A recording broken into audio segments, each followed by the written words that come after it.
नारायणं नमस्कृत्य नरं चैव नरोत्तमं देवीं सरस्वतीं व्यासं ततो जयमुदीरयेत्। ओम नमो भगवते वासुदेवाय, ओम नमः पितामहाय, ओम नमः प्रजापतिभ्यः, ओम नमः कृष्णद्वैपायनाय, ओम नमः सर्वविघ्नविनायकेभ्यः।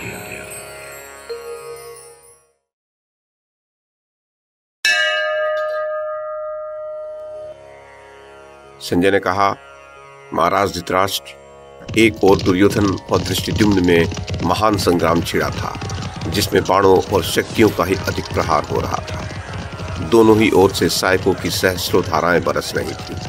पहले दुर्योधन ने ही धृष्टद्युम्न को 5 बाण मारे, तब धृष्टद्युम्न ने भी 70 बाण मारकर दुर्योधन को विशेष पीड़ा पहुंचाई। ये देखकर उसके भाइयों ने बहुत बड़ी सेना के साथ आकर धृष्टद्युम्न को चारों ओर से घेर लिया। गिर जाने पर भी वह अस्त्र संचालन में अपने हाथों की फुर्ती दिखाता हुआ युद्ध में निर्भय विचर रहा था। राजन, दूसरी ओर शिखंडी अपने साथ प्रभद्रकों की सेना लेकर कृपाचार्य और कृतवर्मा से युद्ध कर रहा था। वहां भी प्राणों को दांव पर लगाकर भयंकर संग्राम हो रहा था। इधर राजा शल्य बाणों की छड़ी लगाकर सात्यकी तथा भीमसेन सहित समस्त पांडवों को पीड़ित कर रहे थे। साथ ही वे नकुल और सहदेव से भी भिड़े हुए थे। जब शल्य अपने बाणों से पांडव महारथियों को आहत कर रहे थे, उस समय उन्हें कोई अपना रक्षक नहीं दिखाई दे रहा था। नरेश्वर, उसी समय शूरवीर नकुल ने अपने मातुल शल्य पर बड़े वेग से धावा किया और बाणों की वर्षा से उन्हें आच्छादित कर दिया।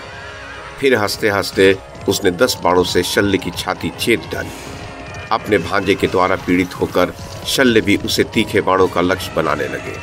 ये देख राजा युधिष्ठिर, भीमसेन, सात्यकी और माद्री नंदन सहदेव शल्य पर टूट पड़े। सेनापति शल्य ने तुरंत ही उन सबका सामना किया। उन्होंने युधिष्ठिर को 3, भीमसेन को 5, सात्यकी को 100 और सहदेव को 3 बाणों से बींध डाला। उसके पश्चात मद्रराज ने क्षुरप्र मारकर नकुल के धनुष को काट दिया। तब नकुल ने तुरंत ही दूसरा धनुष लेकर शल्य के रथ को बाणों से भर दिया। साथ ही युधिष्ठिर और सहदेव ने भी उनकी छाती में 10-10 बाण मारे। फिर भीमसेन ने 60 और सात्यकी ने 10 सैकों से उन्हें बींध दिया। तब मद्रराज ने क्रोध में भरकर सात्यकी को पहले 9 और फिर 70 बाणों से बींध डाला। उसके पश्चात उसके धनुष को काटकर रथ के अश्व को भी मृत्यु के घाट उतार दिया। तत्पश्चात उन्होंने नकुल, सहदेव, भीमसेन और युधिष्ठिर को भी 10 बाणों से आहत किया। इस प्रकार संग्राम में मैंने शल्य का वह अद्भुत पराक्रम देखा। वो अकेले ही पांडवों के समस्त योद्धाओं के साथ युद्ध कर रहे थे। राजेंद्र, तदनंतर वे युधिष्ठिर के बहुत निकट पहुंच गए और उन्हें अपने बाणों से पीड़ित करके पुनः भीम पर टूट पड़े। उस समय राजा शल्य की फुर्ती तथा अस्त्र संचालन की कुशलता देखकर आपके तथा शत्रु पक्ष के योद्धाओं ने उनकी बहुत प्रशंसा की। शल्य के बाणों से अत्यंत आहत होकर जब पांडव योद्धा बहुत कष्ट पाने लगे, तो युधिष्ठिर के पुकारने और मना करने पर भी वे युद्ध भूमि छोड़कर भाग निकले। इससे धर्मराज को बड़ा अमर्ष हुआ। उन्होंने निश्चय कर लिया कि अब मेरी विजय हो या मृत्यु, युद्ध अवश्य करूंगा। फिर तो वे अपने पुरुषार्थ का भरोसा करके शल्य को बाणों से पीड़ित करने लगे तथा भगवान श्री कृष्ण और अपने सब भाइयों को बुलाकर बोले, बंधुओं, भीष्म, द्रोण, कर्ण तथा अन्य जो राजा दुर्योधन के लिए पराक्रम दिखाए, वे सब के सब संग्राम में मारे गए। तुम लोगों ने पुरुषार्थ करके उत्साहपूर्वक अपने अपने हिस्से का कार्य पूरा कर लिया। अब एकमात्र महारथी शल्य शेष रह गए हैं, जो मेरे हिस्से में पड़े हैं। अतः आज मैं इन मद्रराज शल्य को युद्ध में जीतने की आशा करता हूँ। इसके संबंध में मेरे मन में जो संकल्प है, वह सब तुम लोगों को बता रहा हूँ। सुनो। जो सम्रांगण में इंद्र के लिए भी अजय तथा शूरवीरों द्वारा सम्मानित हैं, वे दोनों माद्री कुमार वीर नकुल और सहदेव मेरे रथ के पहियों की रक्षा करें। क्षत्रिय धर्म को सामने रखते हुए ये सम्मान पाने योग्य सत्य प्रतिज्ञ नकुल और सहदेव मेरे लिए सम्रांगण में अपने मातुल के साथ अच्छी प्रकार युद्ध करें। फिर या तो शल्य रणभूमि में मुझे मार डालें या मैं उनका वध कर डालूं। आप लोगों का कल्याण हो। विश्वविख्यात वीरों, तुम लोग मेरा यह सत्य वचन सुन लो। राजाओं, मैं क्षत्रिय धर्म के अनुसार अपने हिस्से का कार्य पूर्ण करने का संकल्प लेकर अपनी विजय अथवा वध के लिए मातुल शल्य के साथ आज युद्ध करूंगा। अतः रथ जोतने वाले लोग शीघ्र ही मेरे रथ पर शास्त्रीय विधि के अनुसार अधिक से अधिक शस्त्र तथा अन्य सब आवश्यक सामग्री सजाकर रख दें। नकुल सहदेव के अतिरिक्त सात्यकी मेरे दाहिने चक्र की रक्षा करें और धृष्टद्युम्न बाएं चक्र की। आज कुंती कुमार अर्जुन मेरे पृष्ठ भाग की रक्षा में तत्पर रहें और शस्त्रधारियों में श्रेष्ठ भीमसेन मेरे आगे आगे चले। ऐसी व्यवस्था होने पर मैं इस महायुद्ध में शल्य से अधिक शक्तिशाली हो जाऊंगा। अंबिकानंदन राजा की आज्ञा पाकर सबने वैसा ही किया, क्योंकि सभी उनका प्रिय करने वाले थे। फिर तो पांडव सेना में बड़ा उत्साह छा गया।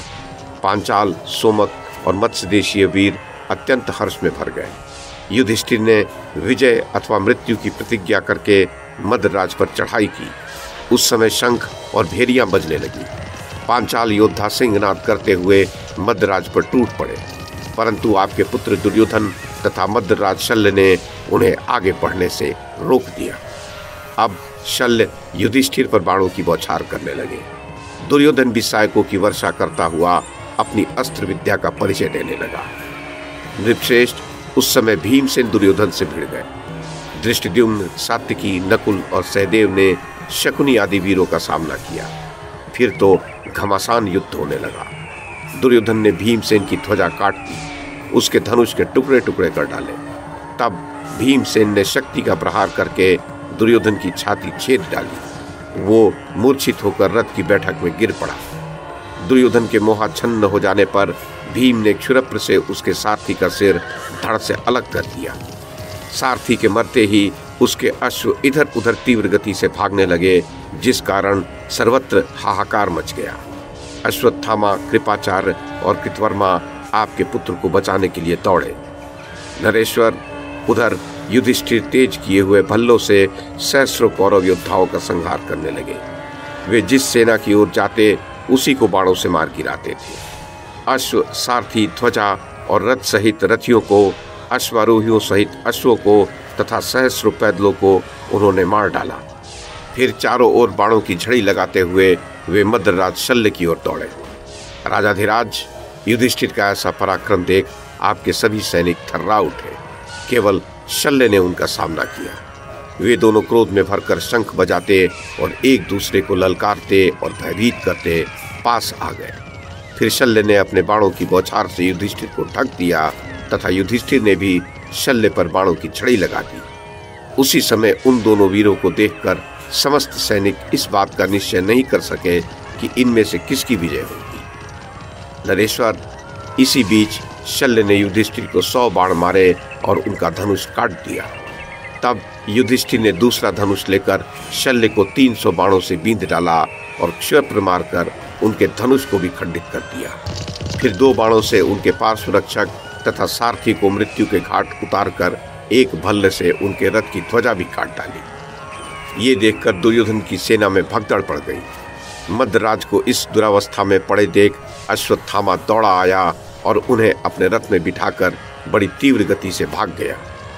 उस समय युधिष्ठिर सिंह के समान गर्जना करने लगे और मद्रराज शल्य विधि पूर्वक सजाए हुए दूसरे रथ पर मुस्कुराते हुए बैठकर पुनः उनका सामना करने आ गए। शल्य के रथ पर लक्ष्य भेदने वाला यंत्र भी था, जिसे देखकर ही शत्रुओं के रोंगटे खड़े हो जा रहे थे।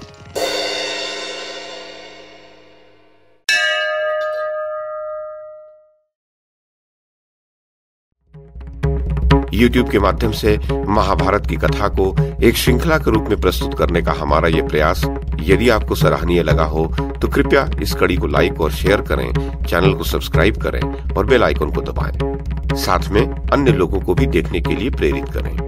धन्यवाद और नमस्कार।